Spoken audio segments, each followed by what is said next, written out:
पर भी तो कुछ नहीं मिला, यहाँ तक ही नहीं प्रेत जो है वो हमको परेशान करने लगा।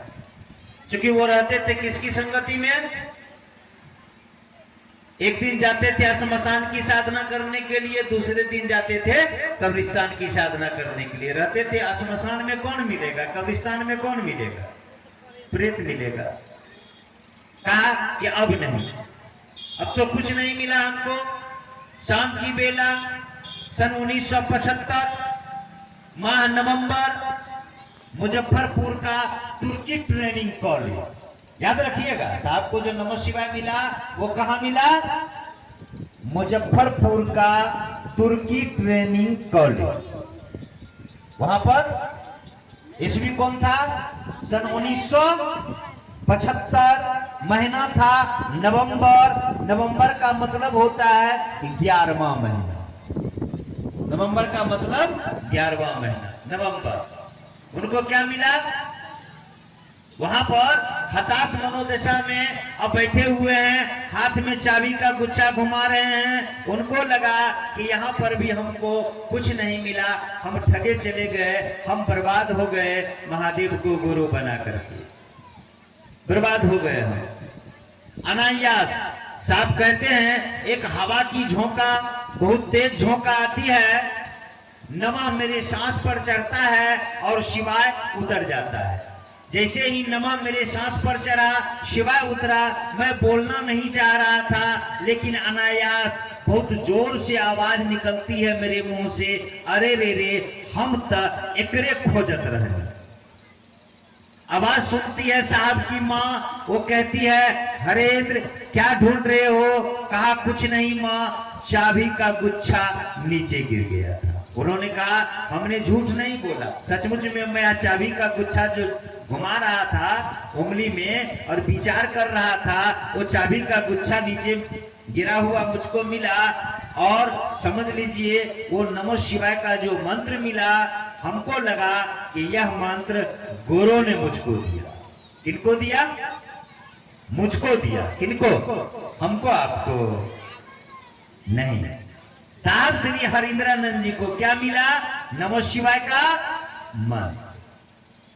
और लगातार उन्होंने सन 1975 नवंबर माह से सन 1980, 75-5-80 5 वर्षों तक उन्होंने लगातार नमः शिवाय के मंत्रों को किया।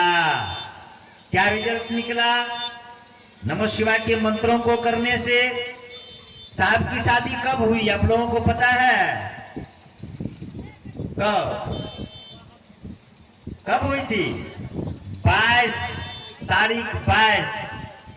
मई 1972। जान लीजिए मंत्र कब आया? सन 1975। साहब की शादी के 3 वर्षों के बाद एक दीदी नीलम आनंद को छोड़ करके उन्होंने किसी को नहीं कहा था कि हमने शिव को अपना गुरु बनाया है। धीरे धीरे 5 वर्षों तक उनको लगा नमः शिवाय के मंत्र जो उनको मिला था, इन नमः शिवाय के मंत्रों से उन्होंने जाना कि सचमुच में शिव गुरु के रूप में काम करते, शिव गुरु के रूप में काम करते। और ये दूसरा सूत्र जो हम लोग कहते हैं महादेव गुरु की बात को कीजिए, ये कहाँ मिला था साहब को? बेगूसराय। ये कब? 1982। साहब श्री हरिंद्रानंद जी ने महादेव को रसगुल्ला कब खिलाया? कब? 1982 में। कहा? सिंहेश्वर के धरती, सिंहेश्वर मंदिर, सिंहेश्वर के धरती। चूंकि साहब श्री हरिंद्रानंद जी को गुरु आदेशित, साहब कहते हैं ना कि ये जो दूसरा सूत्र है यह गुरु आदेशित कर्म, गुरु आदेशित। दूसरा जो सूत्र है महादेव गुरु की बात को करना, यह गुरु आदेशित कर्म, आदेश, यह गुरु का आदेश। नमः शिवाय मुझको आपको नहीं मिला है, मुझको आपको नमः शिवाय नहीं मिला, ये मिला साहब श्री हरिंद्रानंद जी को। साहब श्री हरिंद्रानंद जी बेगूसराय में एक उनके मित्र थे रतोगी साहब, उनके डेरा पर रात में रुकते हैं, सुबह में सवेरे ही जग जाते हैं। संजोग उनका बागवानी लगा हुआ था, वो सुबह में टहलते हैं, सूर्य में लालिमा दे रहा है, साहब उस लालिमा को देखते हैं और वहीं पर उनको लगता है कि एक आवाज मुझसे बात कर रही है, एक आवाज मुझसे बात कर रही है। आवाज क्या था? हरेंद्र, तुम करते क्या हो? तुम करते क्या हो? साहब, नहीं कहा कि मैं सर्विस करता हूं। कहना चाहिए ना, आप जो काम करते हैं आप वही करिएगा। लोग पूछता तू की करे छो, हम जो काम करते हैं वही ना कहते हैं। तो साहब के जीवन पर सर्विस भारी नहीं था। वो क्या कहते हैं तुरंत? क्या कहते हैं तुरंत? साहब क्या कहते हैं? तुम करते क्या हो? उन्होंने कहा, मैं लोगों को शिव का शिष्य बनाता हूं। यही ना? तुम करते क्या हो? तो मैं लोगों को शिव का शिष्य बनाता हूं। मैं साफ करे, मैं लोगों को शिव का शिष्य बनाता हूं। एक आदमी साहब श्री हरिंद्रानंद जी मात्र थे सन 1982 में, जो मैं लोगों को शिव का शिष्य बनाता हूं। क्योंकि साहब कहते थे कि मैं वहां जाता था, मेरे डेरा पर भीड़ लगती थी, है ना। दीदी, ये जो है दीदी के विषय में साहब कहते थे कि नीलम कहती थी कि साहब जाने छथिन, यहाँ जे प्रसाद चढ़बै छियै ने, से प्रसाद गायब हो जाए छे, है ना। देख लीजिए। अब कहती थी फिर दीदी, जाने छियै साहब, हे उ फलना जे आदमी रहे, उ तो डॉक्टर और से थाकल रहे, ओकरा एकोटा बेटा उटा होवे रहे से, आ ओकर जे नाम के यहाँ घोषणा के लिए वो जे रोज आवे यहाँ कन चर्चा सुने ले, ओकर कनियो आयल रहे, वो तो गर्व से छे, ओकरा तो बाल बच्चा होवे वाला है ना। देख लीजिए। अब साहब तो कहते थे मैं शिव का शिष्य बनाता हूं। फिर लोग आते थे दीदी के पास, दीदी साहब जे वो दिन हमरा मिठाई खिलेल को, हे हमरा तो डॉक्टर कन के कैंसर भा गेल रे, हम तो ठीक भा गेल, है ना। तो साहब को लगा कि मैं शिव का शिष्य, तो साहब कहते हैं मैं शिव का शिष्य बनाता हूं। उसी समय साहब को कहते हैं कि हरेंद्र, तुम जो कहते हो यह दूसरों को भी कहने के लिए कहो, है ना।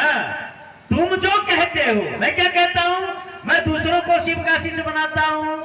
तुम जो कहते हो ये दूसरों को भी कहने के लिए कहो। दूसरा तो कहा गया कि यह गुरु आदेशित काम है। जब साहब इस बात को लेकर के कहते हैं, साहब क्या उस शिव को अपने गुरु होने का प्रसार की जरूरत है? उधर से रहतोगी साहब कहते हैं पीछे से, सर किनसे बात कर रहे हैं? चाय लिया जाए, सुबह सुबह चाय लिया जाए। किनसे बात कर रहे हैं? चाय लिया जाए। आवाज हो गई डिस्कनेक्ट। साहब सोचते हैं कि क्या उस शिव को अपने गुरु होने का प्रसार की जरूरत है? चलो एक बार इस काम को भी किया जाए। साहब आते हैं मधेपुरा। यहाँ जो उनके पुराने मित्र थे, उनके पुराने जो मित्र लोग थे, या उनके रेंज के जो लोग थे, मतलब वो अफसर कैटेगरी के लोग थे, तो उस ढंग के लोगों को उन्होंने सूचना दिया, भाई आइए आप मेरे डेरा पर। तो उनके दो मित्र थे, उनके पार्टनर। उस समय जब वो, आप लोगों ने सुना होगा कि साहब कहां पढ़ते थे? कहां पढ़ते साहब पढ़ते थे आपके सहरसा कॉलेज, सहरसा विद्यालय है, क्या नाम है उसका? जिला स्कूल। साहब सहरसा जिला स्कूल के छात्र रह चुके हैं। उनके दो परम मित्र थे, एक जटाशंकर झा और एक थे बिहार सरकार में मंत्री रह चुके थे, क्या नाम था उनका? राजेंद्र यादव। लालू जी के समय में वो मंत्री थे। तो उनके सहपाठी थे, माने लंगोटिया यार सहपाठी, वो भी जाते थे शुरुआती दौर में साहब के साथ श्मशान की साधना करने के लिए।